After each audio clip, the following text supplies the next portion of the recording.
Yeah, just tell them not to expect you. Okay. Unless we are live, we can start now. Yeah, I'm just yeah. I'm ready to go as long as everyone's ready. Okay. All the So tell me when. Just give me the cue. Okay, we are live now. Very, very good evening. Ever since the pandemic and lockdown started, IndianTelevision.com Room has embraced digital as a way of bringing industry professionals together to discuss, ideate, and share their insights on the challenges they are facing and the solutions they have found.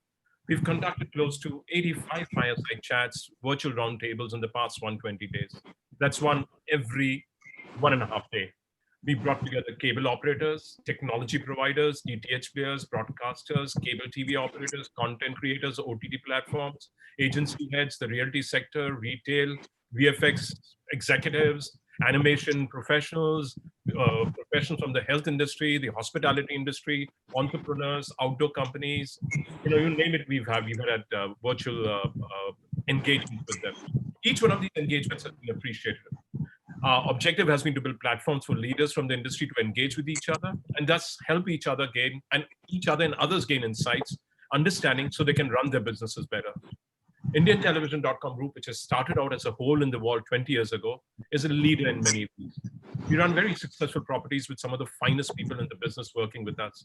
IndianTelevision.com, India's leading B2B destination for those interested in the business of cable, satellite, OTT, production, distribution, advertising, marketing, media, and what have you.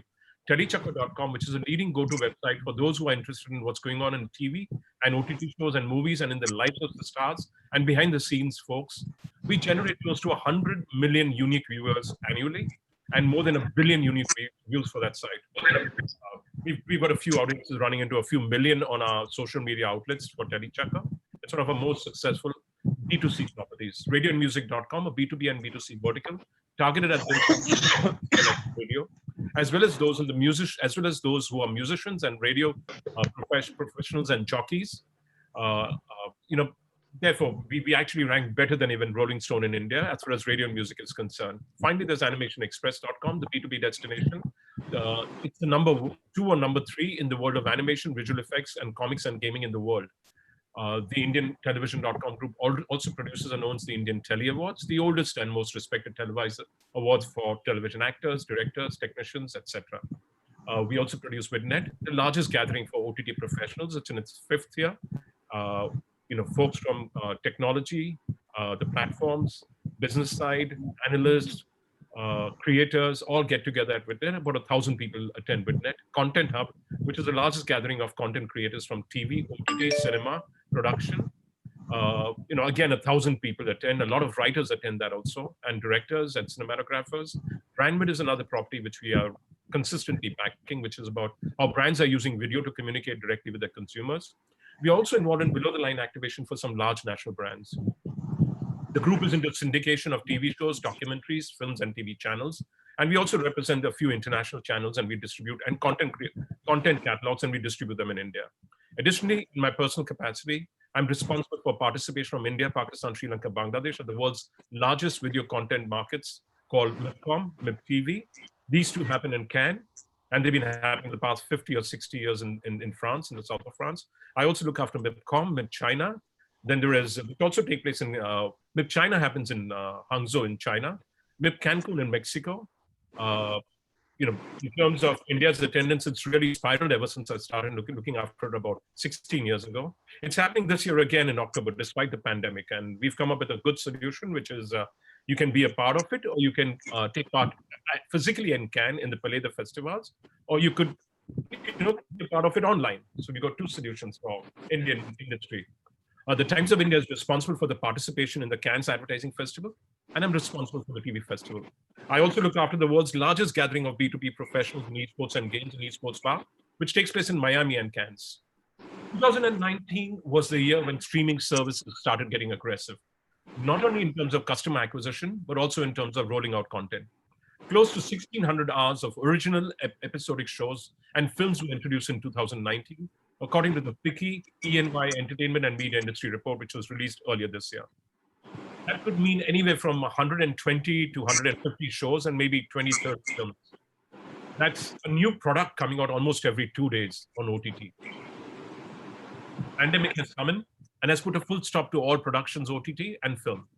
Television show productions have already started with lots of controls and strict following of standard operating procedures. And on the film side, just yesterday, Akshay left for the UK to film Vashu Bhagnani's Bell Bottom, sparking some hopes that high-end productions of OTT and possibly films also could get kicked off. Netflix, the bellwether of the streaming services industry, says that it's okay as far as its slate for 2020 is concerned, as most of its shows are under post-production. But what about 2021, when there's been not much production? How is the rest of the industry positioned in terms of the slate that it has? What have the OTT platform content heads been busy with? What shows have really done well for them during the pandemic? What have they learned about consumer habits during this period? When will productions kickstart again? What options have they put in place in case SARS-CoV-2 virus decides to linger longer and continue its infecting spree and killing spree in India? Will they shoot overseas? Will they go into green zones? Also, some genres have become de rigueur on OTT. They become very compulsory on OTT. Drama, thriller noir, crime, horror, procedural crime drama, army valor, army bravery, terrorism, book adaptations. Will other genres emerge? Will local documentaries get commissioned? Will we see more animation, more family dramas? What are the new genres that will emerge? Will we push the envelope on edginess? Enough PIs have been filed saying OTT is crossing boundaries in terms of pushing vulgarity under the guise of creative freedom. We don't know whether the PILs are warranted or not. We have a lawyer on the panel who will tell us more about it. Are the platforms open to receiving fresh ideas in the coming months? What are they looking for in terms of ideas for the coming season?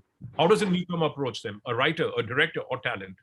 To discuss these and many more points, we have a fantastic panel with us. There's Ajay Chacko. I hope he's signed up already. If he's there, he's the founder and CEO of Array. Are you there, Ajay? Sir, he'll be joining in just 2 minutes. He's trying. Not a problem. So I'll say hi to Ajay after I introduce the next person in line. That's Divya Dikshit. She's a SVP Marketing and Analytics and Direct Revenue at All Balaji. Hi, Divya. Welcome. Thank you. Then there's Gautam Talwar. He's a Chief Content Officer at MX Player. Welcome, Gautam. Hi, Gautam. Are you there? Thanks, Anil. Yeah. Why has my long introduction put you all to sleep? No, thanks. I'm hoping Hansal can join us because he had an outage. He's in a village somewhere between Lonavala and Pune, and his power just went in the area. He's been living in a small, lovely house, he says, in that area. I hope he can join us at some stage when the power comes back. But Hansal Mehta, when you do come back, hello to you. Then there's Nidesh Mehrotra, the managing partner of A&M Global. He's the lawyer I talked about. Hi, Nidesh. Hi, Anil. Hi. So we have a fabulous attendance. We had 300 registrations. We are hoping, and I expect at least about 20,000-25,000 people to watch it on all our outlets. So you've got quite an audience, all of you. There's Pooja Rajaraksha. She's a content head of Eros now, and she's really traveled around the content ecosystem in India, been with almost every single major GEC broadcaster. Welcome, Pooja. And now she's at Eros now. Hi, Pooja, are you there? Hi, yes, I am. I think my internet is a bit unstable, but yes, hello everyone. Hi. Then we have Sanjeev Lamba. He's the executive producer of Hungama Originals. Quite a pedigree man. I mean, getting Reliance Entertainment now, pushing the envelope at Hungama Originals at Hungama. Welcome, Sanjeev. Thanks, Anil. Yeah, and then we have Uday Reddy, all the way from the US, the founder and CEO of Yup TV. Good to see you there. It's 7:30 in the US. You're an early riser, huh? Yeah. Yes, Anil. Thanks. Great. And just some little rules, house rules. Guys, if you want to ask questions to them, please post them in the question answer panel. I'll ask them the questions. And if you want to pitch shows to them, we'll figure a way of how you can pitch shows to them, because that's going to be some of my questions that I'm going to be putting to them. Let's begin by asking each of them what's kept them busy in the past few months, beginning with the pandemic, the lockdown, the various opening ups. It's over to you, Gautam. What kept you busy for the past few in the beginning, then the lockdown, then the opening up? What's keeping you busy? It's Gautam. Yeah, got the question, Anil. Thanks. What's been keeping us busy? It's really weird because I guess we are one of the few businesses that have exploded because of the pandemic. Personally, I figured out that going to office was far better because we didn't work that hard. We're actually putting in more hours currently than we would have if we had gone to office. It's becoming an 18-hour day currently. simply because everybody thinks that you're at home and you'll be working. So yeah, overall, I think personally speaking, it's been an interesting journey. As far as the platform is concerned, I guess we are pretty much, I could use the word exploding in terms of the growth rate that we're actually witnessing on the platform, simply because for obvious reasons that other forms of entertainment have kind of shut down. I guess people are moving, and I think we're seeing an interesting shift. I think we'll reach probably new levels in digital because of this particular shift. I think a lot of people are experimenting with the platform. A lot of people are experimenting with digital. Personally, my mom who would have gone there probably once in 15 days is visiting the platform a lot more often. So I guess there are behavioral shifts that are Is she 25, 28? who my mom Mom? was 70 plus, and she's actually Wow. trying to figure it out. Are you Yeah, serious? At 70? Nice. yeah, so she is, and that's exactly what I'm saying. I think that there are a lot of people who have now suddenly opening up to this entire platform, and I think that's really creating that level of shift that I believe will happen over a period of time. I think that's what's really keeping us busy. What is also keeping us tremendously busy is fortunately we had shot a lot of shows before the pandemic, before March 14th happened, and we shut down our offices. But a lot of work has actually happened, fortunately for us, because a lot of post was happening, which we could manage. Sitting in musicians' houses and getting BGM done from there and edits done from editors sitting at home. It's sort of the new way of working, actually, an interesting way of working. But what's been, like I said, we've been busy. We've actually from March to July, I think we would have actually released about 10 shows, to be honest with you. And fortunately, all of them have done very, very well for us. Uh, Obviously, there are different models. AWOD will operate differently, SWOD will operate differently. But because you're an AWOD model, I think the barrier to consumption are fairly low. And therefore, we are seeing the kind of growth that we're seeing. And what else has kept us busy? I think overall, to be honest with you, I think we've been just up at nights reading. There have been a lot of pitches that have been coming our way simply because a lot of people have now spent that quality time not going out and writing quality stuff. So I think that's what's also happening with us. We've been inundated with a lot of new ideas, new genres, new pitches, and the team is really, really busy doing that. Trying to really prep up for when it opens up. So I think everything that can be done prior to shooting is what we are really looking. I mean, I just finished a PPM today for about 3 hours with the producer that we're trying to kind of see how quickly can we go on the floor.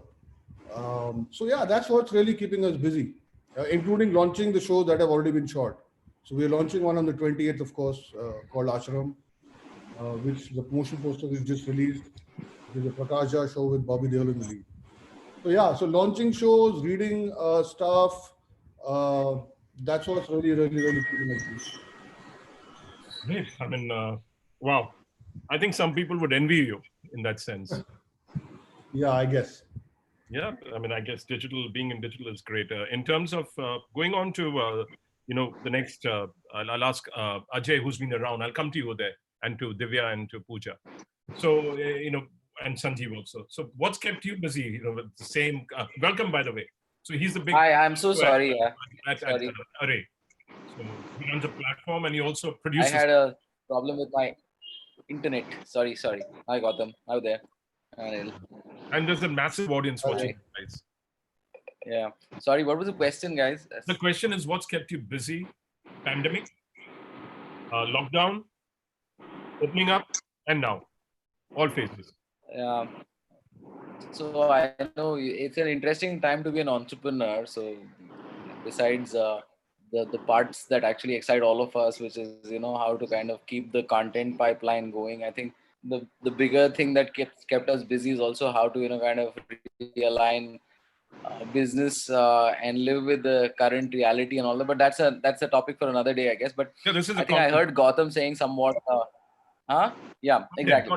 So coming to the content piece, we've been sort of we've shot a couple of shows before the lockdown, which have actually gone into post production. Some of it is Now one show is getting launched in Hotstar, so that's actually I'm talking about the studio side of the business. So one show is getting launched in Hotstar by I think this month or something, and another big one that we shot, we finished shooting was a war series based on 1962, kind of Indo-China war, which actually kind of got done, mostly shot. So in the last 2-3 months, we've been post-producing it. So a lot of the work that is happening is basically on post-production. Like a lot of the people in the business, I think, we've kind of done some parts of the low-ticket items quite well during the lockdown, which is the small format shoots for our, the regular RA business, which is branded content plus. The large format stuff, I think that we've been lucky that 2 of our large shows at least got finished, got done. But a couple are stuck in the pipeline in the sense that, we're waiting for a little more clarity on when we can start shooting. So while ad films and TV have actually started shooting, at least the OTT large scale production, I don't think has, right? And that I think is going to be a little bit of a problem for some time to come. But what's been keeping us busy is this, yeah, to try and, What the kind of juggle platform? existing. Sorry. The platform side. On the platform side, there is like a sort of, kind of upward curve, which if we saw April was very low, May became slightly better, June is better than May, and July is better than June. So I'm hoping that, things will pick up, though my sense is that to get back to Feb 2020 levels, we'll probably take another year. In terms of audience, in terms of monetization? Yeah, monetization, yeah, audience India में तो कोई कमी नहीं है. Okay. All right. On to Divya. So what's kept all Balaji busy during this season, during this period? So we've launched 3 shows during this month. We've been working on a lot of scripts, and we've been speaking to quite a few producers, directors, actors, because not only do we produce internally, but we also work with various production houses. So all those activities, plus the fact that, there have been obviously discussions with the government, should we look at zones outside Bombay, the permissions are not being allowed. However, now that they have allowed, shoots to resume, for us, there's television as well as the OTT platforms that we shoot for.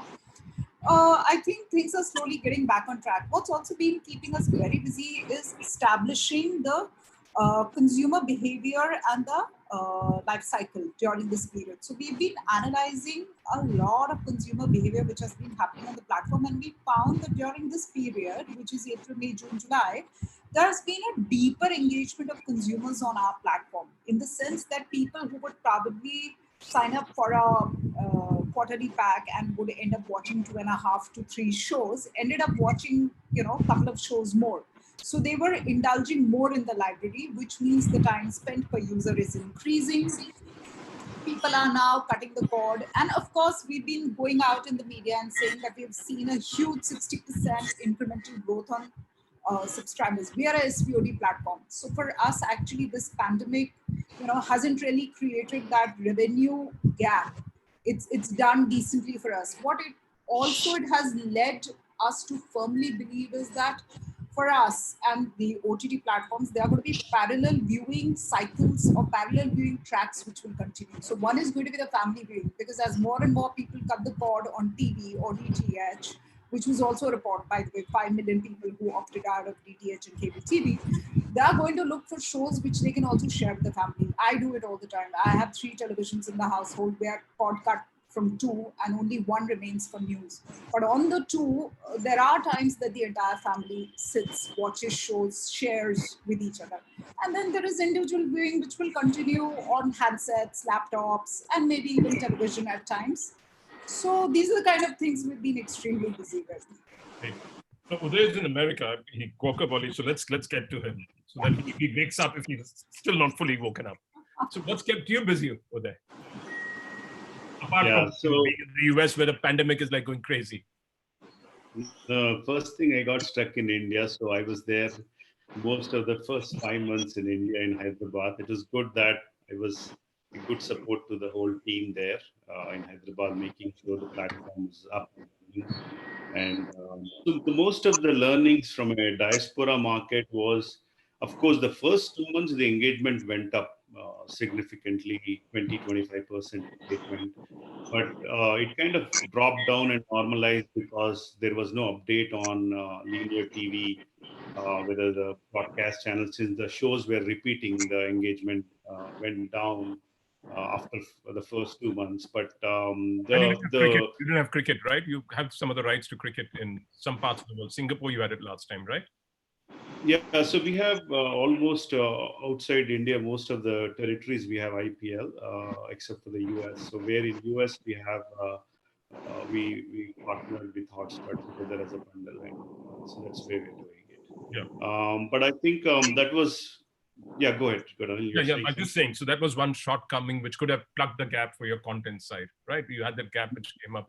At the Definitely, and I think definitely since the shows were getting repeated on some of the broadcast networks, I think that also has kind of got little engagement down. But initial first 2 months took off very 20-25% higher engagement. Coming back to India, as Gautam said, I mean, see, my mom also, who never had an opportunity to see OTT, now she's most of the time watching all the apps. So there's a huge uptake across the country with what pandemic has done from an OTT perspective. Most of the apps were really watched by niche audience. So since the linear TV content, the networks were not upgrading the soap opera shows, so all of them moved to watching the OTT apps. So there was a general trend across the country. What we have seen is an increase in the OTT app consumption. But what we as a company, what we have decided, that three things we have done during the pandemic time is one, okay, what is the best consumer experience we can provide in India? What are the challenges faced by a 70-year-old parent to a young audience? What is the real challenges today in the OTT space for an Indian market? There's a billing issues. There is different apps they have to consume every month. Recurring billing is a challenge. So all of that we have taken as an inputs into our network platform, and a team worked on the platform to see how best we can give the best consumer experience. And also the content discovery, what we have seen is also a challenge, because MX Player, maybe Queen is so good show, but a lot of people got to know very late. So there is a different great content coming on various platforms. So how the discovery can happen. So some of these inputs we have taken into our platform, and actually we've built a new much ahead of the game product which we're going to launch very soon. They're working with some of the big top 4 OTT apps to be part of that, and then that's a big product wise. Our team has been working almost 16-18 hours, and also we have taken a second initiative where we are working with one of the telecom operators. We've done some launches on the education side. So between the 2 or 3 initiatives, the entire team was busy actually. So that's where we are. Yeah, but aren't you going into originals now that you've redone your India app and the UI and the user experience? So won't you get into originals? So we were, I know, I hope we were one of the first companies in India to launch South originals in Telugu and in Tamil. But what we realized is we are a very strong tech enabler platform, and we want to. There's so much great content produced by different content creators, so we would love to put together a platform to aggregate and give a great consumer experience. Having said that, we want to work in a couple of areas on the content side, because internet gives the ability to operate both ways, right, from a consumer and content side. So we want to come up with something very creative, futuristic, where there is a engagement from the consumer in real time. A couple of those we are working on, and a couple of them we see some of the localization of content, news and stuff like that. So, but we're not at this point of time, not going to get into the big originals at this point of time. Okay, thank you for sharing that. Sanjeev, Pooja, I'll leave you for the best for the last. No offense meant the rest of them. I'll go on Sanjeev now. Okay. So Sanjeev, yeah. Yeah. So as far as Hungama is concerned, we are both a platform and an original content producer, and OTT also is just one part of the production, because we actually produce for 3 large groups of consumers. So on the platform side, streams are up, viewership is up, and it's up pretty starkly over the last 3 or 4 months on the video side. On the music side, it actually dipped in the beginning, because I think music services are very heavily dependent on commute times, and as commute times came down, music disappeared. And as now people have settled into a sort of a pattern at home, music has recovered, but video is certainly up higher than music. The other thing about video, and I think that's been said before, number one is that that whole idea that OTT is for 18 to 35 is now rubbish. We are seeing some significant growth in 35 to 45 and significant growth from 45 to 65. In fact, those are the categories where there are a lot of new consumers arriving, and I think those reasons have been enumerated.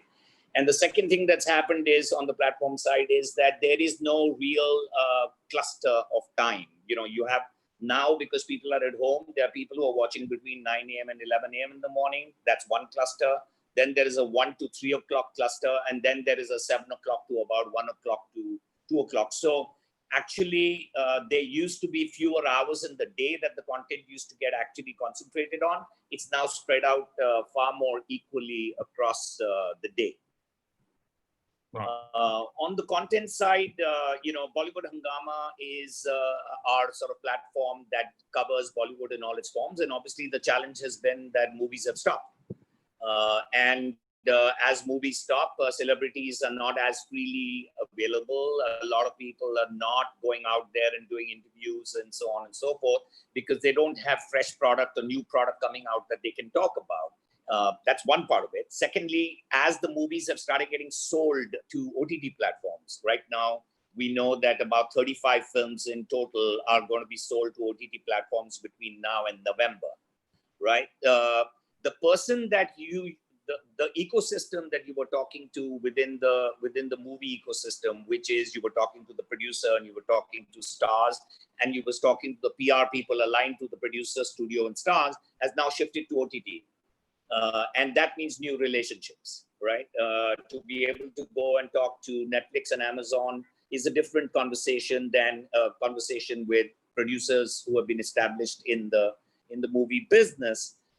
Similarly, so we are working now pretty closely with the OTT platforms in terms of being able to provide coverage of stars and music and trailers in much the same way that we used to do for the movie business. But it's just that the movie is now arriving on OTT platforms. That's one part of it. The second part of it is that we've expanded our coverage to include people from the television industry, to include people from the influencer industry, because that overall, it's not just, we can't just be focusing on Bollywood alone, because Bollywood is for all intents and purposes at this moment at only about 5 to 10% of its capacity. But Akshay's traveled to London now for Bell Bottom, so that could be. Yeah, I know, but that's a random event. I mean, in the sense that it's not. Yes, it's a very welcome sign. It's a great thing to happen, but it's not something that that now 10 or 20 films have come back on the floor and we can start seeing. We don't know when the first big release will happen in the theaters. So there's a whole sort of a lot of question marks around that business. In the music business, the audio side of it has not got affected at all. At the end of the day, recording can happen in rooms where all the musicians are in different places and the singers in a different place, and you can actually even compose tracks by living in different countries. Audio hasn't got. But in India, video is a very important part of audio promotion. So that's become a big issue.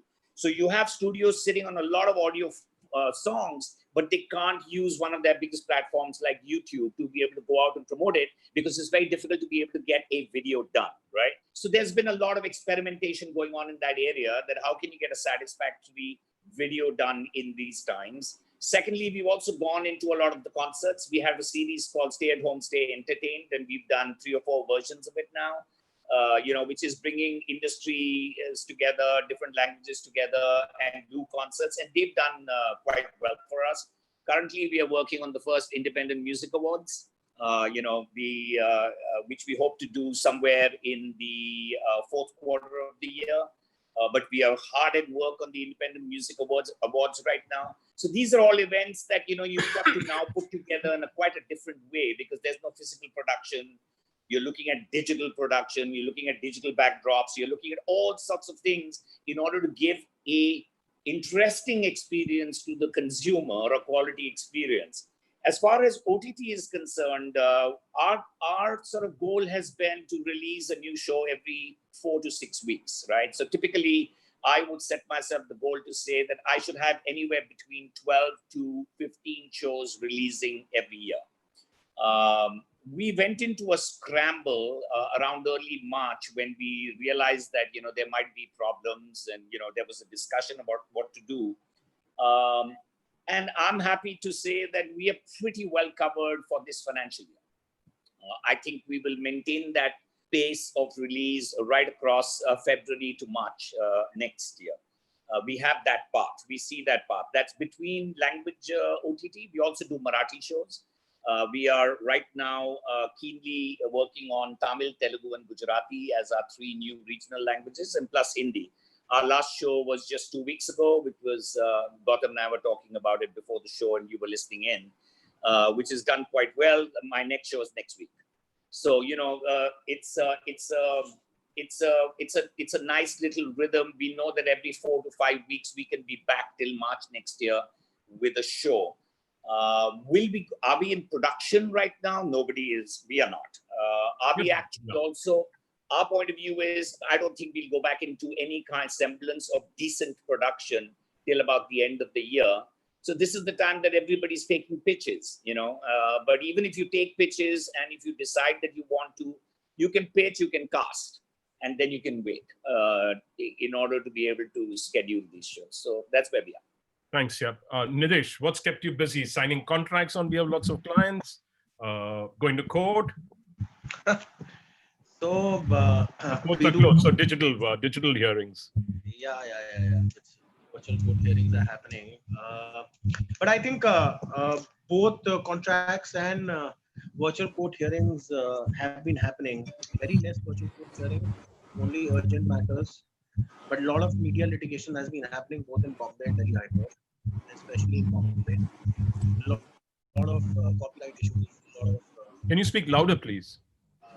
Am I audible now? Is it okay? Yes, you are. Yeah, a lot of copyright issues, a lot of defamatory and derogatory remark issues, a lot of OTT content regulation issues, a lot of PILs getting filed to regulate OTT. Recently, I think this Monday has been filed in Madras High Court. 2 months back was filed in Punjab and Haryana High Court in Chandigarh. One is pending in Indore. And more than that, the actual issue of whether the OTT should be regulated or not is pending before the Honorable Supreme Court of India. So the matter is sub judice. So yes, litigation has been keeping us busy. Then a lot of M&A is happening. Private equity transactions are happening on the distressed asset side. So that's keeping us busy. A lot of Indian conglomerates are buying small and medium enterprises, which are getting busted now because of the lockdown, and they are getting NPAs now. So a lot of M&A is happening that side, and a lot of contracts on the media entertainment side is happening. A lot of licensing deal is happening. A lot of syndication is happening. A lot of development deals are happening. So, I mean, we as a firm represent platforms, some of the largest platforms we represent. We represent broadcasters, then we represent television production houses to film production houses. So Pooja Entertainment is one of our clients, and Jackie and the whole Akshay team has left for the shoot for Bell Bottom on Thursday, which is yesterday. And then we have, so I mean, a lot of deals are happening across the sectors. Everyone is, some of the clients have started shooting. A lot of platforms are doing their SNPs, their compliances. A lot of advisories are happening over there. So yeah, I mean, we have been keeping. We'll come to the content dedication part later. Right. I need to get to Pooja now. Thank you for that. Pooja, you there? I know. I said I'd save the best for the last. Very much, yeah. Into the rest. So what's kept Eros busy? And you just joined in April, right? You joined in April. So that's right. I just joined recently and very fortunate to be part of Eros now because we've just had a very exciting merger with STX. Yeah. And so that's really kind of keeping us, the creative team, extremely excited and busy. We've been we've already released actually 3 shows. It was like a quarantine edition, but also excited to be working. We're working on a lot of shows now. Should be releasing in the coming months. We'll be making the announcement soon. So yes, I think this is what's India or in America? This is India because both places we have India. Okay, this is the prep part. Yes, so we have been actually as a creative and a content team. We've been working for the last 3-4 months and putting everything together. And excited to kind of just releasing a lot of shows in the coming months. And of course, we've also released a few in the last 2-3 months. So yes, loads of work happening, lots of script reading, and a lot of people we're talking to at the moment, interesting pitches, and that's what's really kept us busy at the moment. So has the pandemic changed the way y'all guys, plan your slates that you're going to offer to consumers? Has the pandemic changed? Has it accelerated? This is for everyone, and Pooja can begin by answering. And then I wouldn't say it has changed the slate, but definitely there is an impact on the way we are looking at projects now and the kind of shows we are picking, because obviously now we are planning our slate and a lot of it has been planned. Yes, definitely. When we're talking to our producers, we do take into account what's kind of, because it's been a very unique situation last 2-3 months. And, obviously the way people have started looking at things, the kind of entertainment we would like to sort of offer to our consumers. Yes, we're keeping that in mind as well. But I think overall, things will equalize, they will balance out. And we are planning to tell all kinds of stories at the moment. So we're looking at across genres. More or less, that's how we're sort of planning. So Gautam, from your side, did you have a seasonality of content release? Did you do it in chunks, or did you do it at every 2 months, every 3 months, or every month? How did you plan your releases for the year? Was it yeah? Is it specific to the pandemic question, or is it? No, this is overall. And how has the pandemic impacted that? The way you'll release shows going forward? Okay.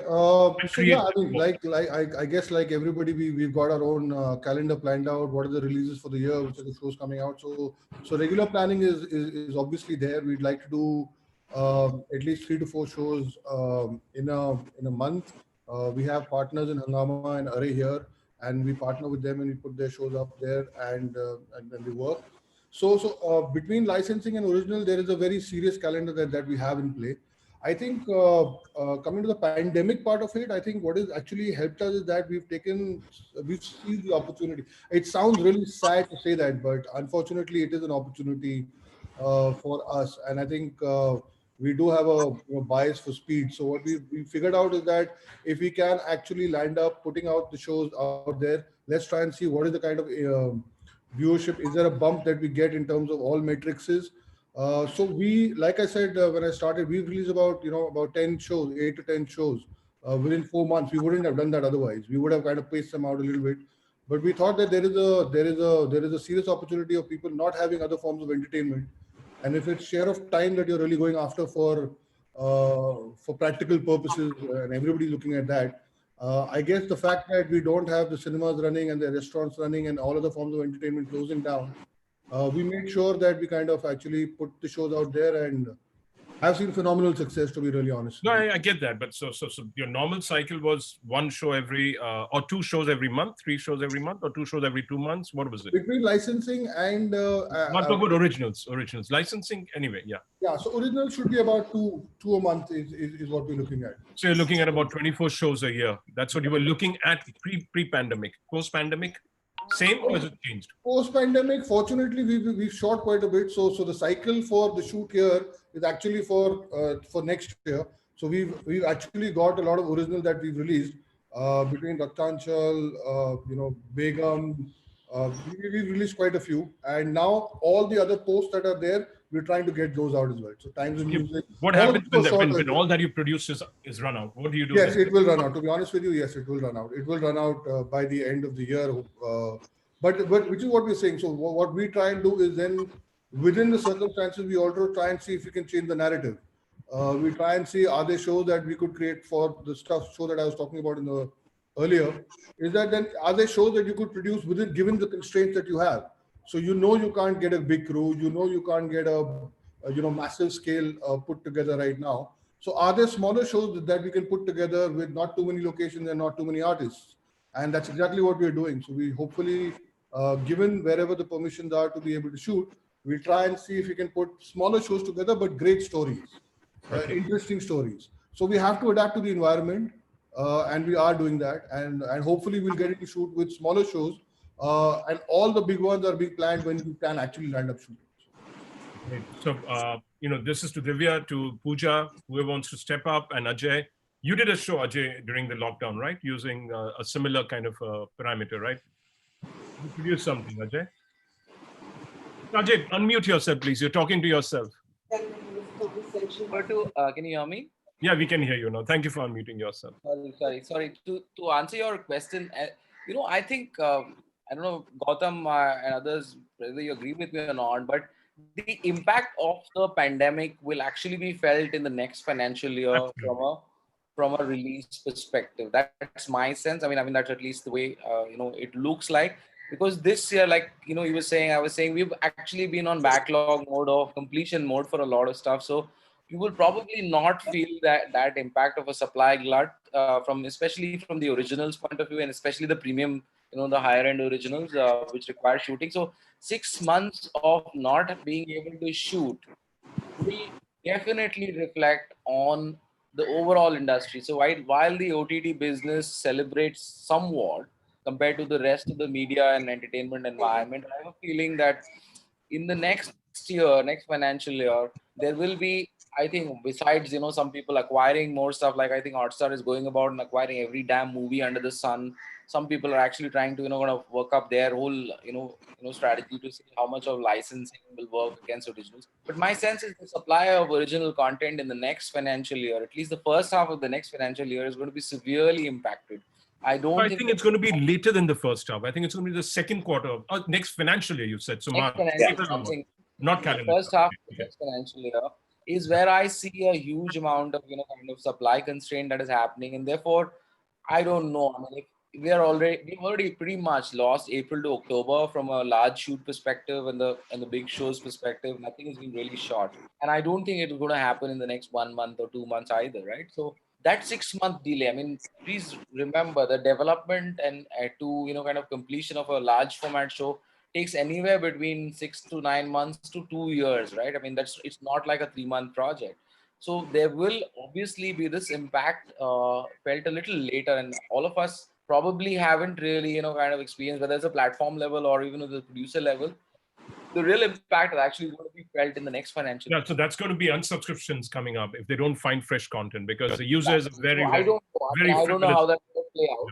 I don't know how that's going to play out, but that's a question that needs a little more thought. And I don't think anybody's predicted scenarios as to how exactly this is going to pan out, because probably everybody's going to be pretty much in the same boat. I don't know how much of a competitive advantage one person will have against the other. It's not competitive. I'm saying the sector might see unsubscriptions. Exactly. My sense is that the sector will see a little, I won't say unsubscriptions or whatever, or unsubscribe, but I think there'll be a challenge to actually a lot of what has been driving, like what Gautam, MX, and Hotstar and even Amazon, and to some extent even Netflix has actually been riding on is fresh original content, right? And that's really been what is driving the whole overall adoption by new viewers and people who. It's not just the availability of time; it's also the availability of content and context that actually kind of serves an individual much better than what TV would do or movies would do in the erstwhile era. So I think that momentum, you might see a little bit of a constraint or a constriction in the next financial year, at least the beginning of it. So that I think I don't have answers to that, but I know that looks like an obvious problem we're heading into, because a lot of us have actually got enough pipeline projects that we're finishing. We will probably see launches all the way till almost April. Thereafter, I think you will see a slightly different scenario, and it's a fairly lag effect kind of thing. So unless you start shooting internationally, where they're allowing filming, Malaysia, Anil, it's not an economical model. To shoot in India itself has become so expensive. So I don't know whether you can shoot internationally cheaper. So. And also, I mean, Anil, I completely agree with Ajay. That the problem is going to start in the first quarter of next financial year. Also, it depends on what kind of a business that you're in. Because we are organized. I mean, there are over 30 OTT services, and not everybody. 40 now. 40 almost. 40, right? So, and not everybody is going the same path, right? So you've got the international players that have got one sort of this thing. Then you got the broadcast players. Then you got the telcos. Then you've got people like MX Player. Then you've got people who are aggregators. Then there are people who come from a creative production like Balaji or Eros. So there's a whole lot of mixes within this business. And if you are in the big premium business, you are in the 400 to 500 minutes per series business, right? And that 400 minutes to 500 minutes a series business requires lavish spectacle, production, stars, all that kind of stuff. And in any business, when you have a pandemic type or a shutdown type of situation, the first people to start are at the lowest end, right? Because the stars can afford to ride it out. In some ways, the bigger the star you are, the later you'll come on to the scene, right? So I think even the way that people get affected is going to be quite different. For example, take Hangama, for example. We are very, very focused on our biggest partners are telcos, along with MX. We are on Airtel. We are on Vodafone Play, and so on and so forth. Most of the series that we build, we want to make them, and we know that over 98% of our people watch on the phone. They don't cast onto television. The phone is their primary instrument because we are appealing to less than the creamy layer urban, little bit heartland, and that kind of consumer, he's happy to watch on the phone, right? So we are making typically anywhere between 100 minutes to 120 minutes of a series, which is, anywhere 15 to 20 minutes an episode, anywhere from about 6 to 8 episodes for one run, which is a very different level of production than is a 500-minute production, right? So I think different OTT players, depending on what kind of a content model that they are committed to, will also have differing impact that they will see.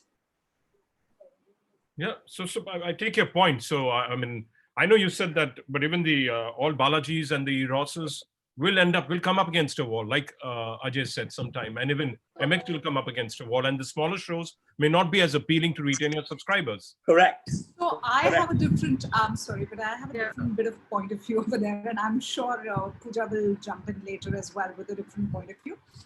We believe in mixing up shows. We don't believe in doing mega large scales forever. And for us, small set of shows have worked really well because for alt, actually, it's the mass market. We don't really focus on Bombay, Delhi too much. For us, it's actually the mass India, which is growing constantly. And they love the small scale shows. So for example, Who's Your Daddy? It worked beautifully in the Hindi heartlands for us. We've already got 10 to 12 shows which are in the post-production right now being worked upon. And for us, the shoots have already started, right? So for us, the plan is actually from November itself, from October, in fact, we'll start launching 2 to 3 originals month on month and then gear up the scale. So the idea is actually to reverse the track of feeling the financial pinch in the first quarter next financial year. Also for us, what's critical is the fact that we're not an AWOD platform. We're a SVOD platform. We're dependent on the consumer buy-in and subscribing for us. So for us, it's a little different. And I'm sure for MX, it's a little different. And Sanjeev and Ajay also are obviously, very much valid in saying what they think. Suja, you wanted to say something. Yeah. I also actually, I wanted to say, while I do agree with the, a line of thought that premium long format content, probably there will be a bit of a, lesser content coming out in the next maybe few months. But, the industry is going to evolve. So like, I think I'm agreeing with Divya, it's not about long format and short format. I think we're just concentrating on telling good stories and the format will evolve. So if need be, we will go and do maybe a little shorter format, which is doable in the next 4 to 5 months. And eventually then we'll have a good mix of both long format and short format. But at the moment, even at Eros now, we're looking at just stories and probably will be able to sort of match, the pipeline in the next few months. So I don't see that so much. Will you have your potential, but pipeline yes. in place? Will you have your pipeline in place in the first quarter of next year? Will you have a proper, a runway? So like I said, we have a few. Yes, we do. We have a few shows that is lined up for sure. But obviously, they are not the long format shows. But yes, we're also doing a mix of acquisitions. We're doing a mix of short format shows. So we'll keep the content pipeline going. That's the plan right now. Okay. I think, Anil, though, I think it's a key thing to understand that the demand for content is massive. It's a tiger that we're all riding, right? So if you please understand that there is not necessarily a demand for only a specific kind of content. Probably different for AWOD and SWOD, but because we are AWOD, it's very clear that you're riding a tiger. It's a beast. There is enough and more demand for content. They're not necessarily saying that I demand only 300 plus minutes of premium content alone. They are very happy with, and I'm not saying snackable or short video content, for which we have MX Takatak as well. But my point is that if you really look at the kind of content that they're asking us to be supplied, they're looking at saying that, can you tell us great story? Now, the great story could be 120 minutes. It could be 300. It could be 400. Yes, the 300, 400 mega scale projects will see the lag effect in the next, because you can't shoot, and that's the truth of the matter.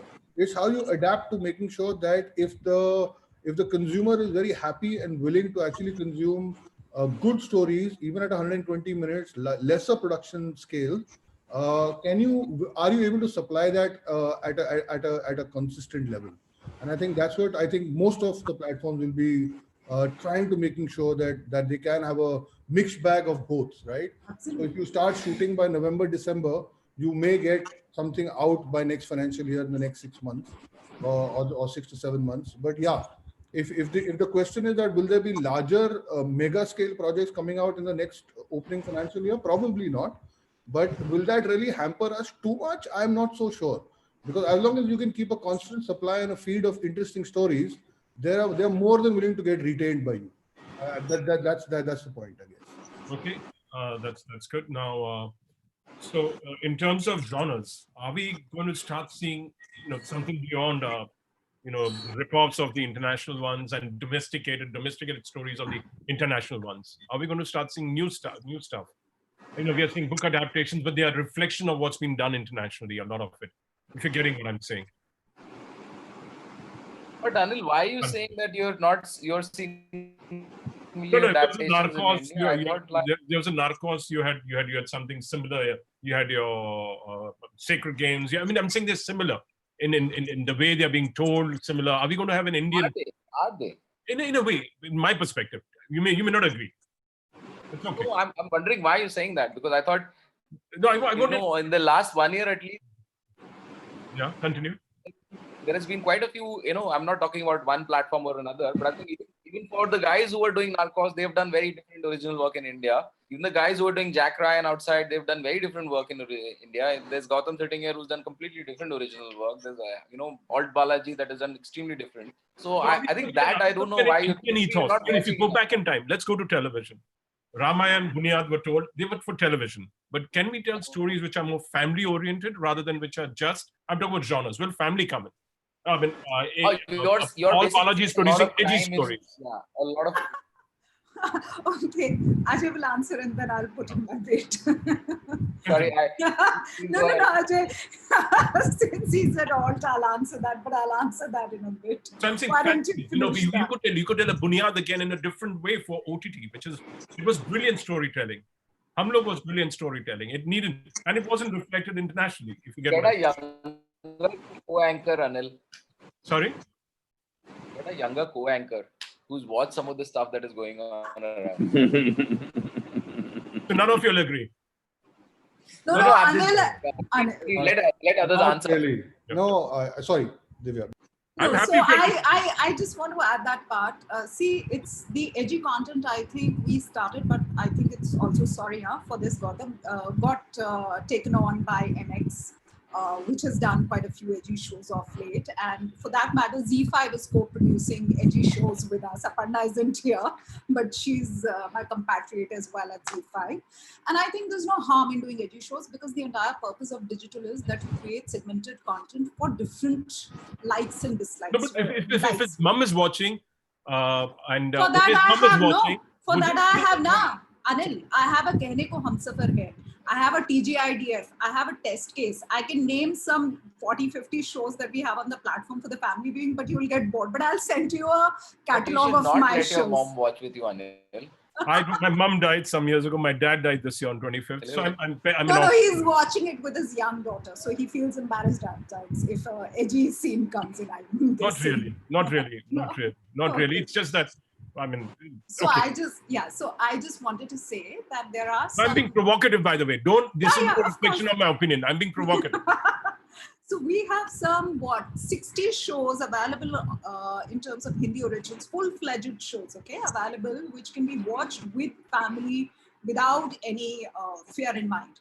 The beauty of digital, like I keep saying, and every other OTT player will agree with me, is that you can cater to segmented needs. If you can't do that, even in digital, then you might as well become a broadcaster, which is linear, which is SNP, which runs on a certain kind of programming, which still has, pardon my saying this, Nagin as a #1 top show running for the past 4 years. And then, you have those Kehne Ko Humsafars and Kumkum Bhagya, Kundli Bhagya coming back. There's no variety, right? The beauty of digital is segmented audience and segmented content. That's my 2 bits. Okay. I'd just like to say something here. I wouldn't want to run down TV. I think, I myself... No, it's not about running down TV, Pooja. Even I come from TV. It's a very different medium. So it's a different medium, right? Did well for a particular audience. So Fair enough. So that's it. Nagin, we only have produced. The only reason why I'm drawing an analogy is that there is a beauty of every platform.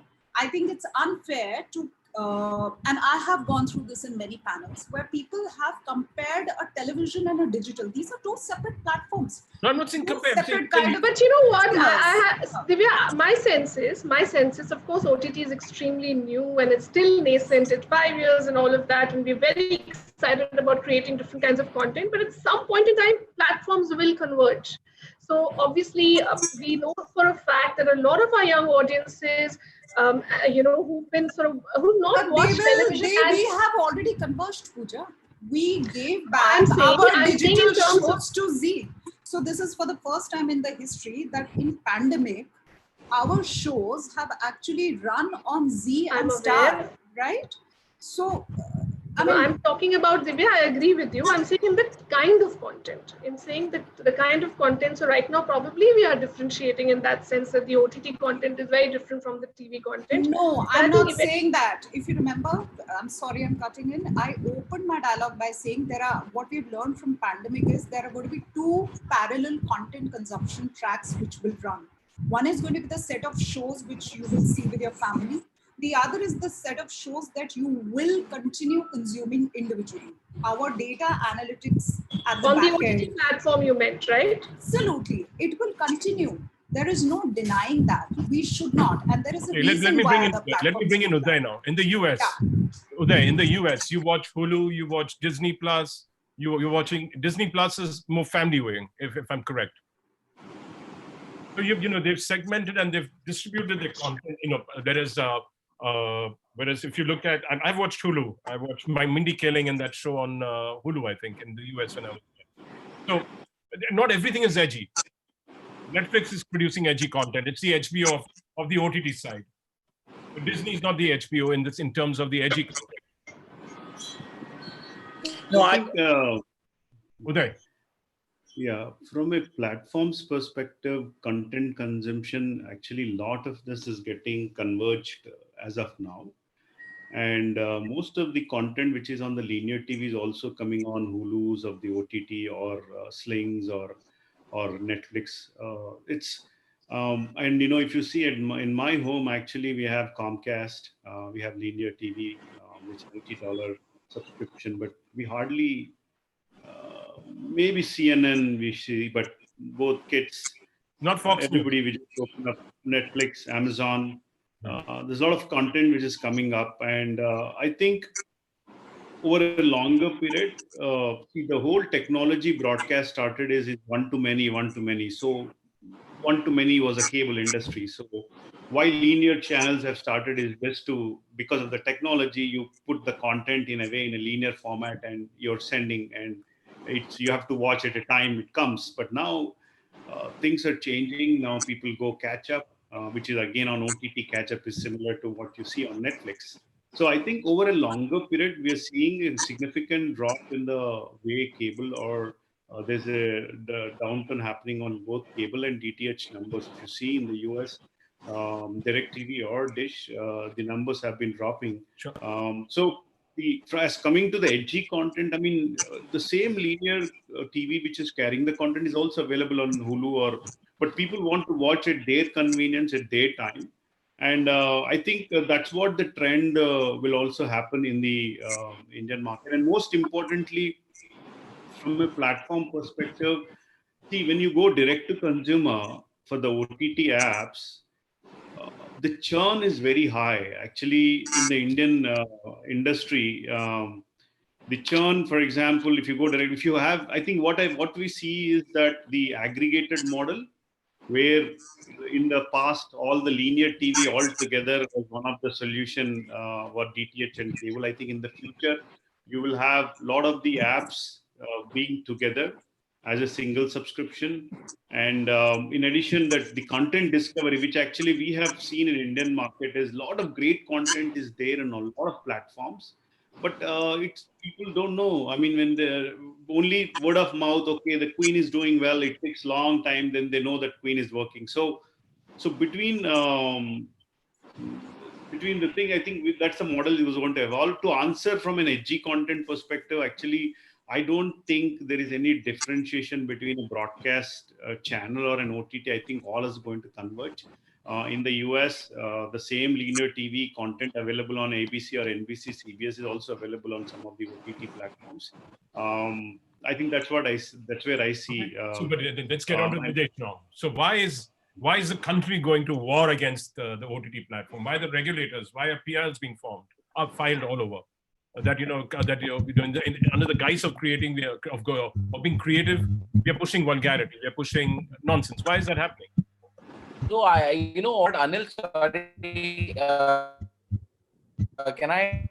Yeah, let Nidesh step in, then you step in if you don't mind. Could Nidesh step in? Nidesh is the lawyer. Yeah, Nidesh. Yeah. Hello.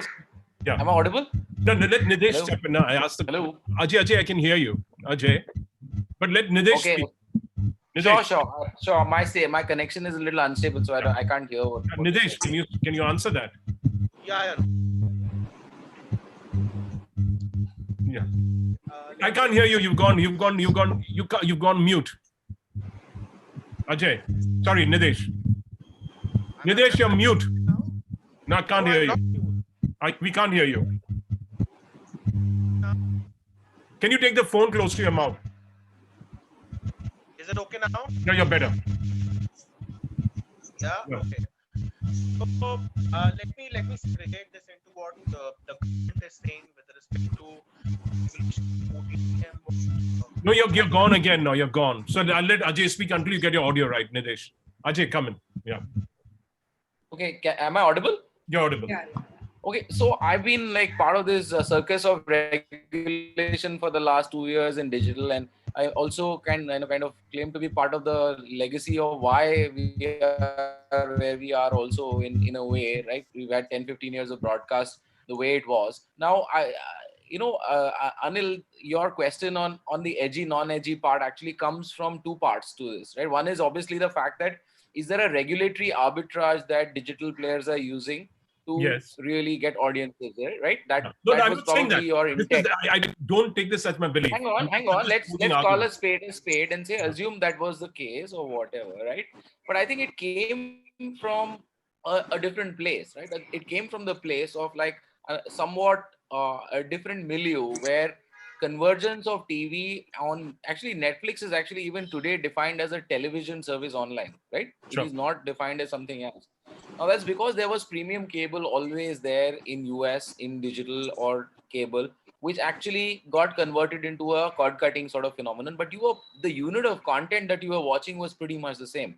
Now this whole individual bogey versus collective viewing and all is a very peculiar Indian thing, because we had a rating system where between 7 and 9 in the night, only housewives would actually have access to that remote in a single TV household. And therefore you thought that is what works for television at large. And that is what works for 500, 700 million people. Now, what was primetime content was actually daytime telenovela content in other countries. Yeah, exactly. So I think, there was a regulatory problem right from the time when we actually had ratings, which actually defined what people were watching or as family watching or whatever, right? Now, what happened now is very simple. We have actually tried to now, even in the regulatory pieces, if you're part of the DCCF and OCCP and all of that. Yeah, so can you define what are you all trying to achieve that? Because many of the viewers may not know that. Can you define what we are saying is essentially try and first number one point we are saying is that one, internet is a medium of choice. Let people decide basis information that is available to them as to what they want to watch or what they want to watch, right? So disclosure is the number one thing, right? That is the bedrock of whatever that is a worldwide phenomenon. Two, if you want to get parity, please do not bring down the newest medium to the lowest common denominator of the oldest medium.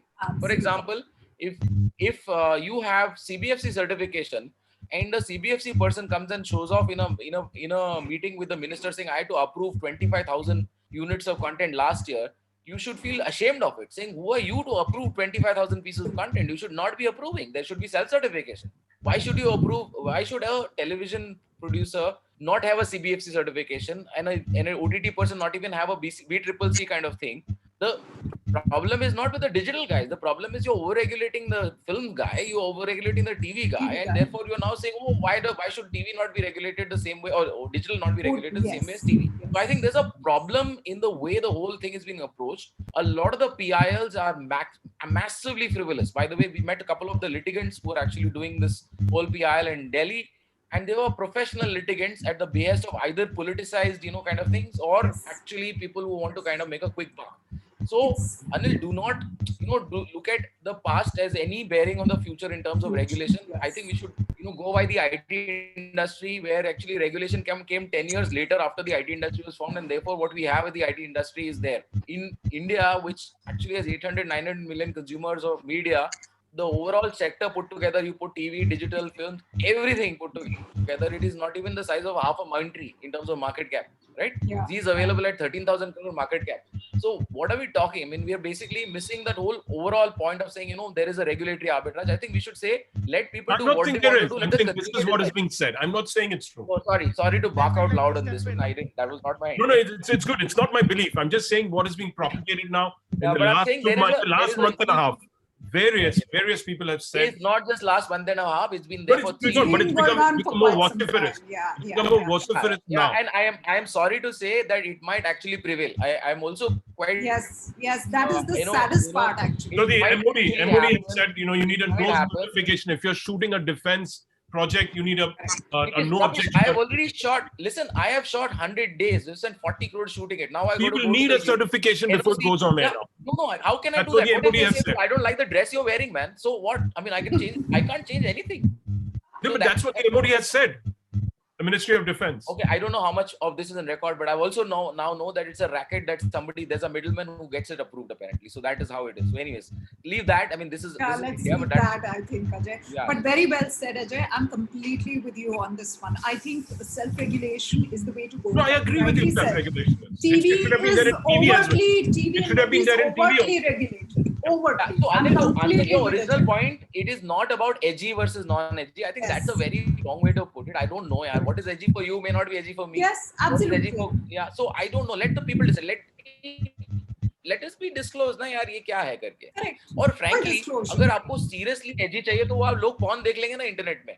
वो भी है. India's अगर the story largest नहीं है, porn watching. Correct. India's the largest porn watching nation in the world on the Exactly. internet. So Google I search. don't believe for a moment that Indian consumers will stop watching story and just watch sleaze because it's available Absolutely. because of a. Absolutely. That There I is think is a very. I mean, that's a very that's a very kind of mother knows best kind of Approach. I don't. I hope. What is it that the industry? Sorry, Divya, I kind of. No, I think you're bang on point. I actually agree with every single word you have said, Ajay. Every single word. Awesome. So under the IMI, you have a digital complaints council. You've got all that in place, which is there. No, And I think no, has we it have been not got it on not place. accepted? We have not got it on place. We have not got it on place. We are disagreeing with the DCCC model right now, which is essentially like the BCCC model, which gets a retired judge on a committee and throws away the creative control to somebody in a panel to decide whether this has got any problem or not. So while we have agreed to code 1, which is basically saying self-regulation by disclosing whatever, like whether it's got violent sex or whatever, we have not yet agreed on something called as a DCCC, which is a Digital Complaints We have not agreed. Not everybody is agreed, and we are now proposing an ombudsman model to the government, which is actually somewhat of a midway path. I'm hoping that works out, but I don't know. Yeah, so you have another 3 days. They said by the 10th we have to come up with a solution. That's what the minutes said. Who puts all 100 these days. deadlines? That was what the Also, I minutes mean, that's said. also 100 very days. arbitrary, man. 100 days. What is the basis of that deadline? I mean, you really think, in the country or where there are some 15,000 other problems, what people are watching is the biggest issue in life? I mean, come on. Great. I mean, we've addressed that. Though I wish Nidesh was here, but Nidesh is not getting it good enough. Are you there? He's there. He's there. Okay, can you get closer to your phone and talk? Let's forget your picture. Is it okay now? Yeah, we can hear you. Continue. Okay. I can't. So Nidesh is fighting on behalf of Z5 and several other litigants in different courts. But I can't hear him. So we as a firm, we represent number of platforms across various high courts on regulation of OTT. As Ajay rightly said, all of these PILs are absolutely frivolous, which has been filed. The first PIL, which was filed way back in 2017, and in 2018, which is the Nikhil Bhalla PIL, and where Delhi High Court categorically stated that content on OTT will not be regulated and it will not be covered under the Cinematographic Act. You have other provisions under the law. You can go and register and file a complaint and register an FIR, like Information Technology Act. Okay, under the IT Act, you have a provision to get an FIR registered and get it's a cognizable offense where the party can go and file a complaint that this particular scene is nuded, sexually exploited, whatever it is. So that's first part of it. That matter, when it got dismissed from Delhi High Court,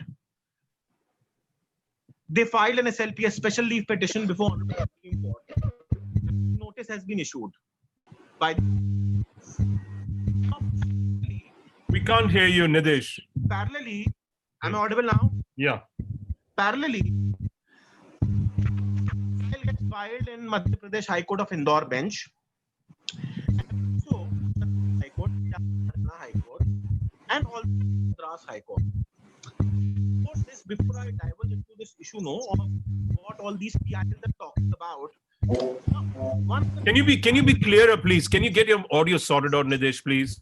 Okay, there's an audience listening in. No, you're not. I have an internet problem. I'm sorry. Now you're better. Come closer. Hold the mic close to your mouth. Is it okay now? Yeah, better. Yeah. So now, the PIL to educate an issue, which is very, very We can't hear you again. I mean, this is not working, please. This is not working, Nidesh. So let's move on. When you get your things sorted out, we'll come back to this in the meanwhile. Sure. Sorry. We can't hear you clearly. So now, yeah. So now, in terms of, let's get back to the platforms and to the producers out here. So what kind of content, what kind of genres are you looking for? What kind of ideas are you looking for, Gautam, coming forward, and Pooja and Divya and Ajay, in terms of if there are newcomers who want to approach you with their scripts, with their ideas? So should I go first? Yeah, please go ahead. Okay, so I think right now, like I mentioned earlier as well, we're keeping all genres open. I think this whole distinction about men being more on the OTT platform because they subscribe to the platforms, I think that's something that we're not that we're not targeting them, but we're also targeting the family at large. We're also targeting women because I think that's where the critical mass audience lies. So from a genre perspective, we are looking at across genres. We're looking at stories right from the heartland of India to from tier 1, tier 2 towns, as well as from metros. So it's not like we are segregating and sort of distinguishing between the kind of stories we're looking at.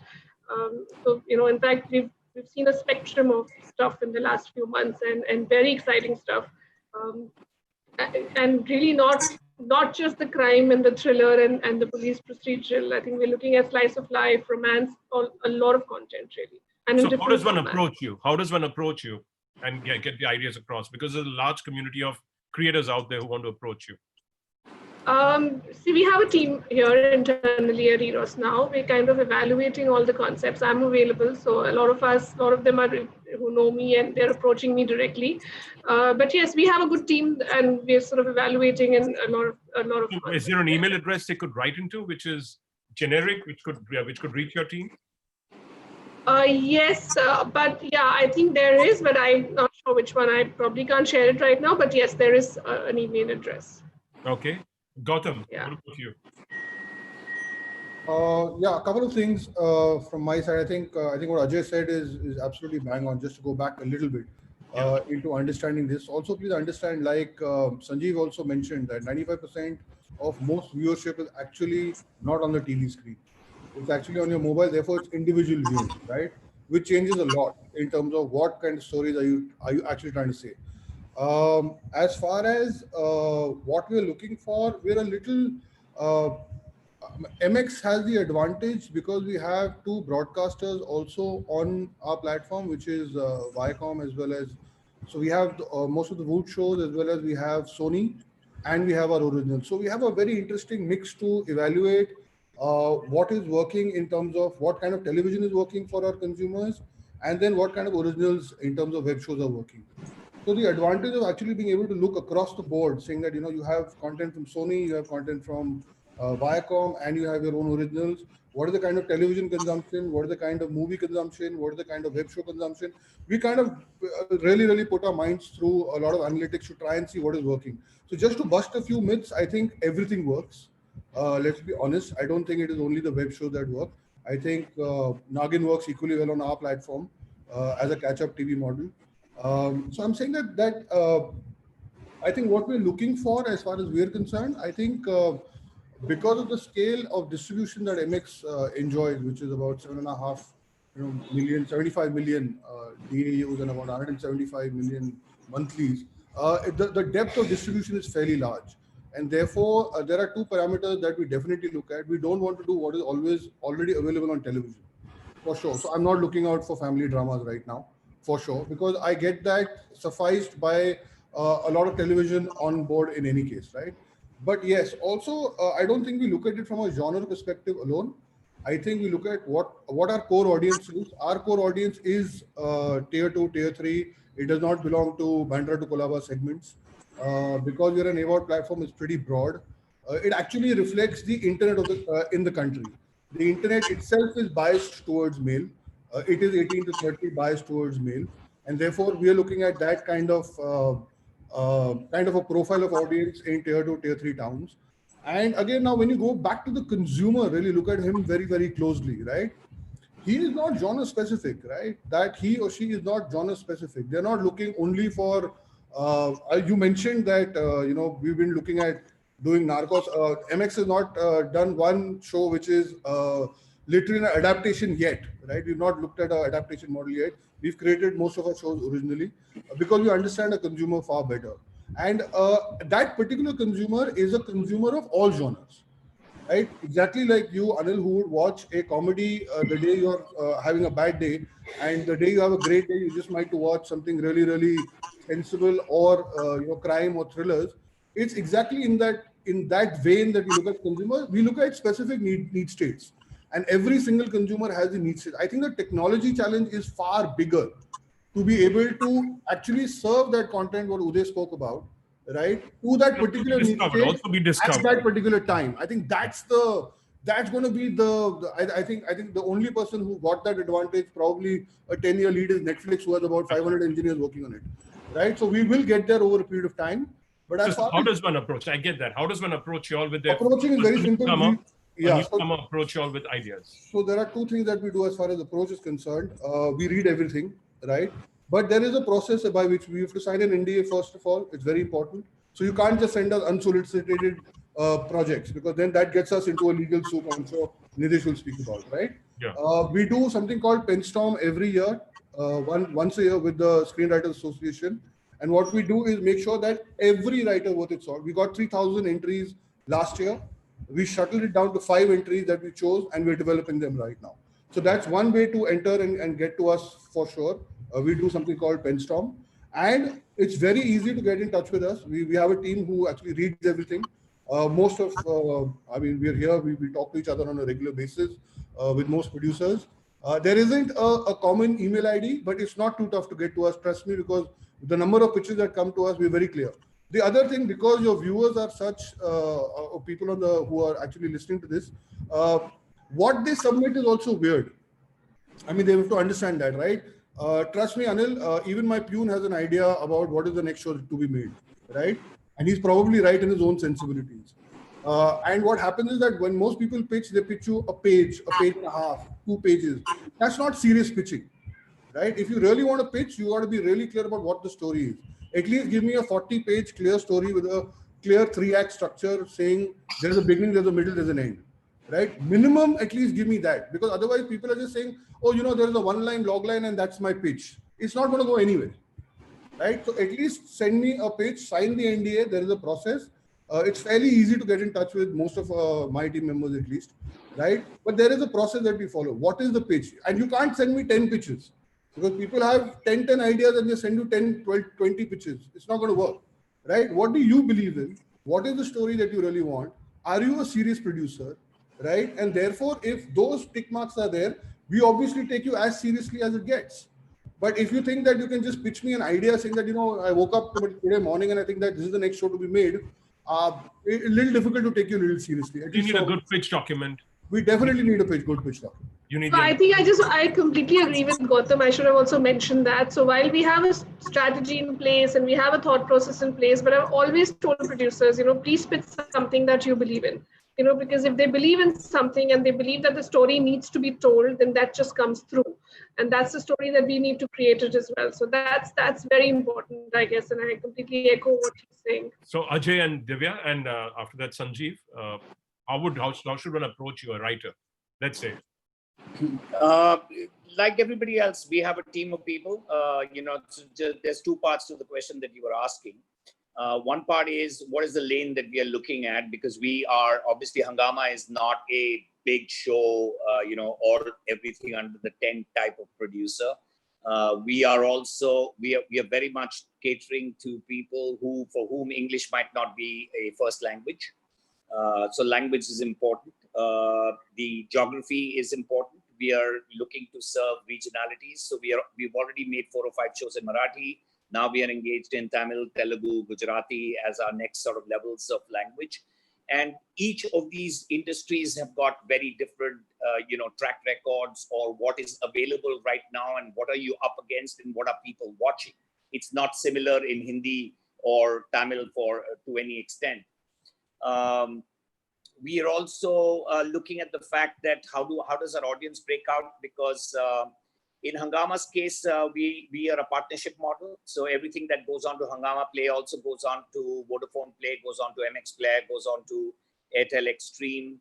and many other partners, including, Enabled TV, Stakes, and so on and so forth, Amazon Stake, Stake, Me Video, all those kind of. So we have currently about 8 to 10 partners that are taking content from us. And everything that we make has also got to be looked at in the context of our partnerships, right? So that's an additional layer. Yeah. We have a team of people. We have a team that looks at both licensing and original content. And as far as the original content is concerned, there's a head of the team. And under them are people who are also focusing on specific languages, not genres, but languages. Here is a person who is the lead on Marathi shows, or here is the person who's the lead on Tamil shows, and so on and so forth. So we can divide the responsibility. Getting to us is pretty easy. And the rest of the stuff that people are saying, it's everybody. I know, but people say it's easy, but a lot of people keep getting mails from all over India saying, we try to pitch, we never get through. And they've got proper pitch documents. Right.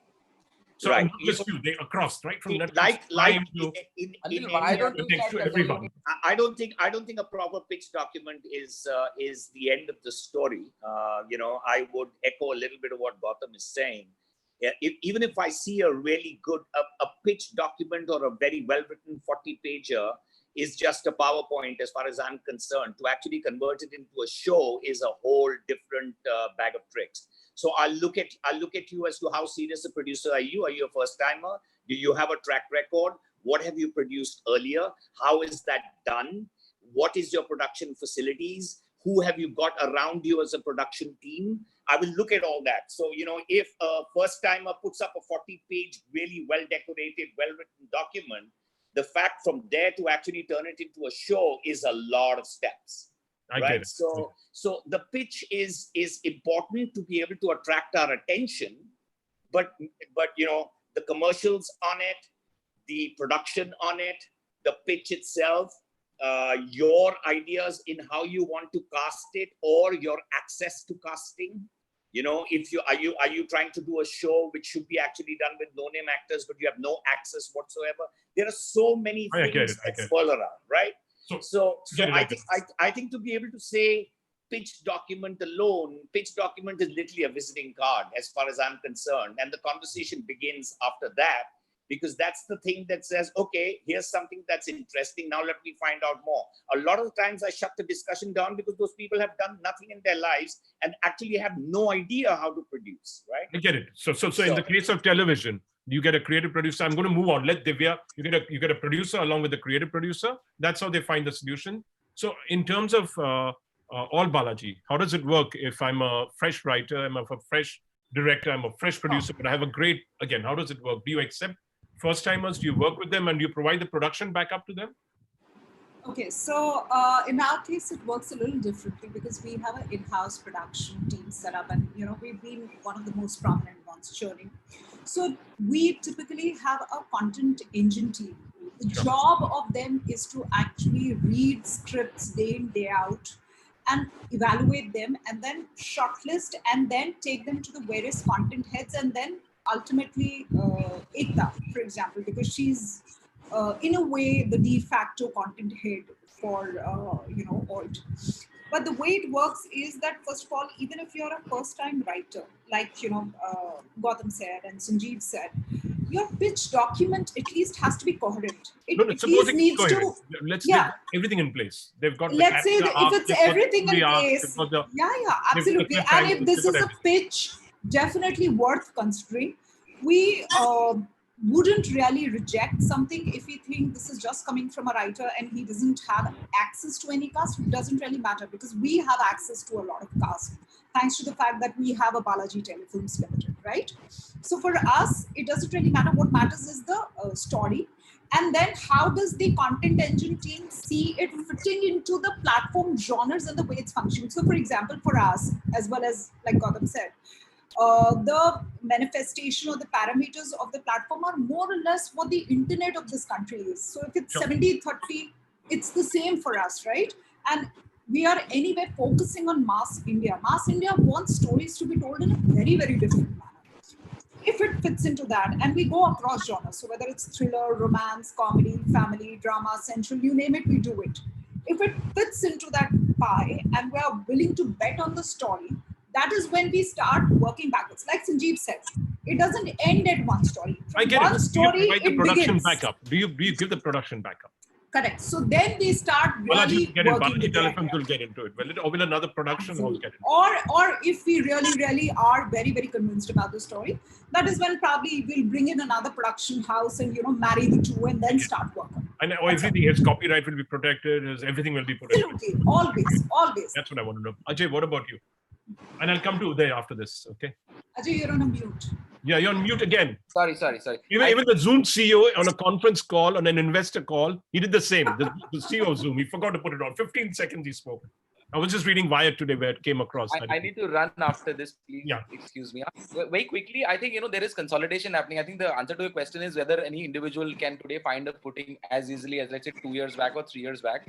My answer to that is because we have run both sides of the business, we have a little bit of, stuff on the own platform side where we do short form and whatever else. And we also have the studio business where we do work with the long form guys and the Amazons and the Netflixes and the MX and the Hotsstars of the world. I see some consolidation happening in even the production end, because obviously there's a lot of consolidation happening at the platform end as well, right? So my sense is that the first step is that rather than running to a platform directly, young aspiring people should work with producers who have actually worked with some of these platforms as a first step. That could actually help them, kind of cut the clutter in terms of the learning curve or whatever.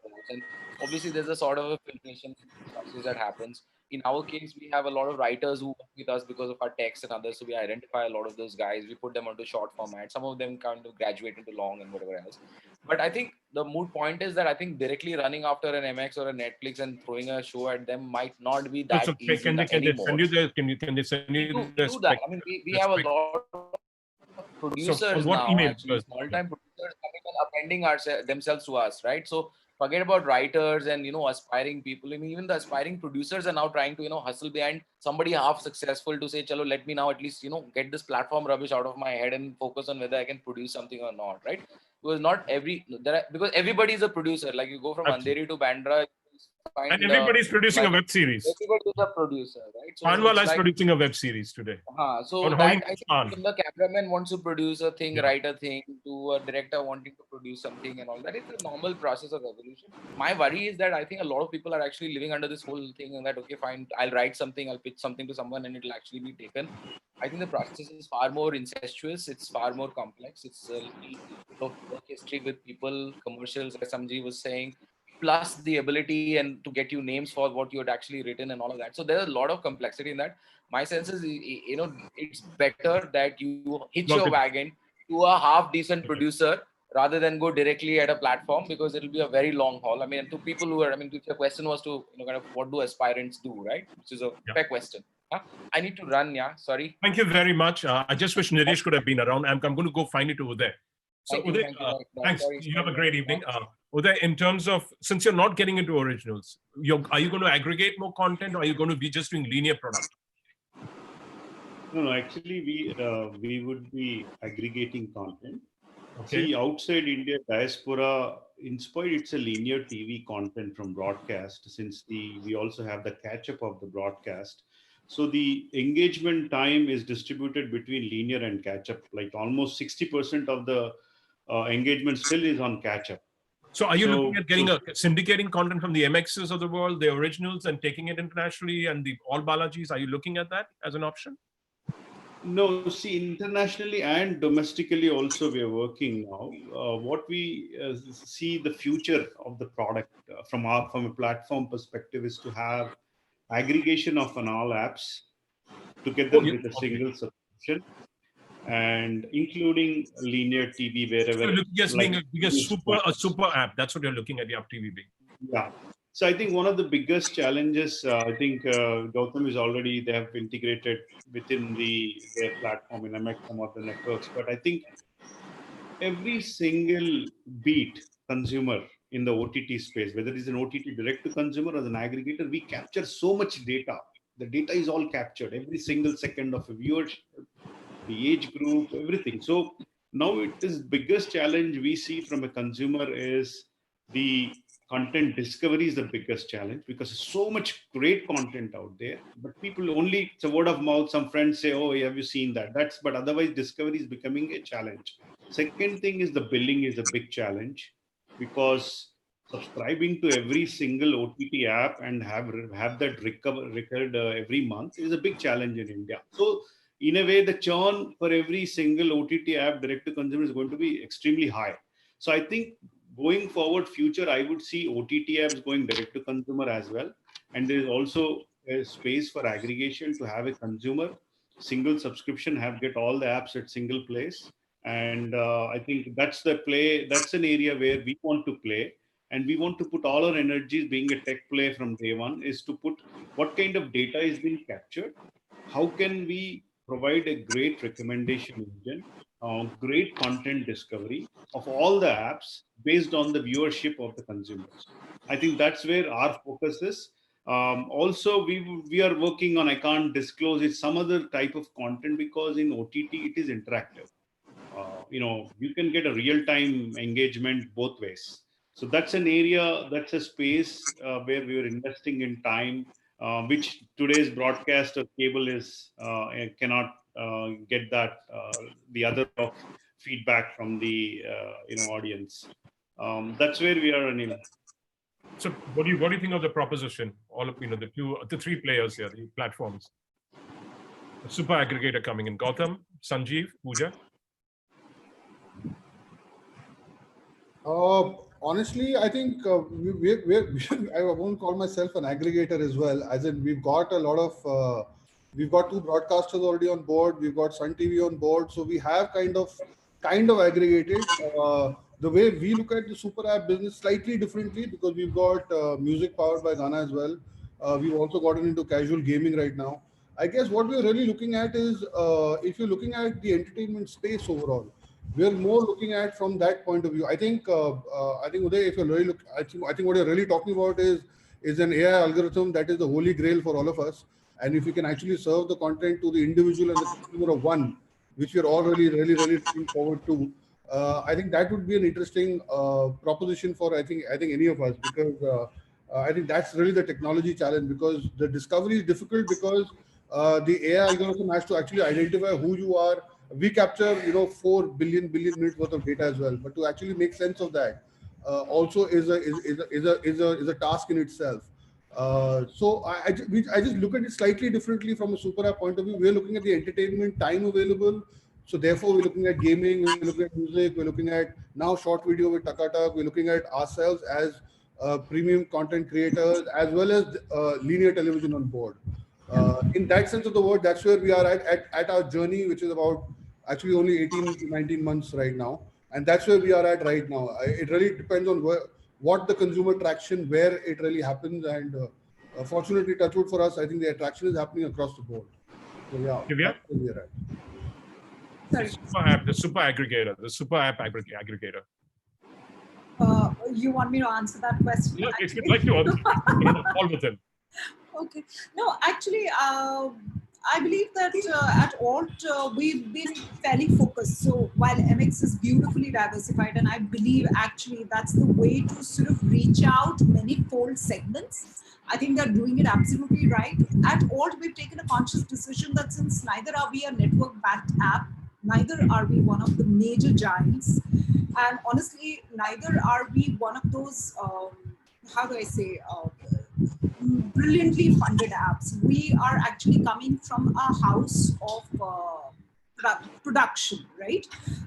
So it made sense for us to sort of focus on one stream and create our dominance in that. No, I'm not saying you. I'm saying you partner with Yup TV and being a part of their ecosystem where they give you they have a single billing, they have a lot of tech which will tell you what's being watched. They'll give you a lot of data around your content also.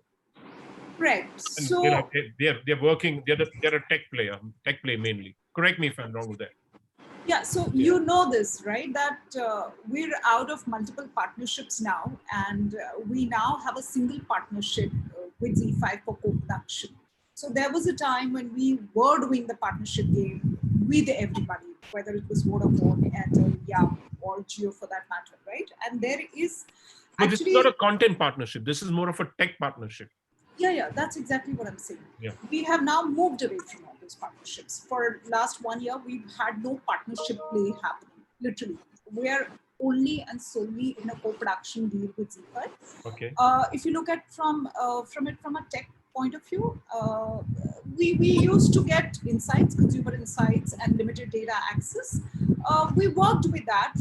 I think the advantage of us doing partnerships was to ensure that despite having least resources, we were able to sort of spread the awareness of the content and the brand across a segment and across a kind of a reach for which we would have had, required unlimited marketing dollars, which was not the wherewithal for us. So when it was there, I think it was very good partnership for alt and the content. Now we moved away from it to completely work with one partner as of now. Okay. Sanjeev, any thoughts on that? If you don't mind my asking them, Uday, I've already asked them. Yeah. If I understand your question correctly, is to be able to give up your own tech platform and to. I'm not saying give up your tech platform. Uday, what is the proposition? No, basically, see what the idea is. See, what does the cable or a broadcast, what does the cable TV or DTH does? It's an aggregation of linear TV. What is our proposition in international also? We have all the aggregation of all the linear TV, and as a catch-up of the linear TV, now we are also adding the apps together along with that. That's the plan we're doing internationally. Even in the domestic, I think going forward, we're just creating a platform for a consumer to have a single billing, single subscription, and also able to discover the content from all the OTT apps. See, one of the biggest requirement from a broadcaster or content in the previous world was that they never was getting the real engagement and metrics and how the consumer viewing. But in this future super app or an aggregator model, the OTT apps are also getting direct to their engagement. They can get directly, but also from us as an aggregator can give a greater insight and give a great experience to consumer who's struggling by subscribing to so many apps and not having a content discovery is a challenge. I think initially that's what Anil we're planning to do. Yeah. So if you come back to, I mean, that kind of, we are already in those kind of partnerships. I mean, the entire Hungama Play app is available on Vodafone Play. The entire Hungama Play app is already available on Airtel Stream. And it depends on, and they have other players too. It's not as if they don't have other players.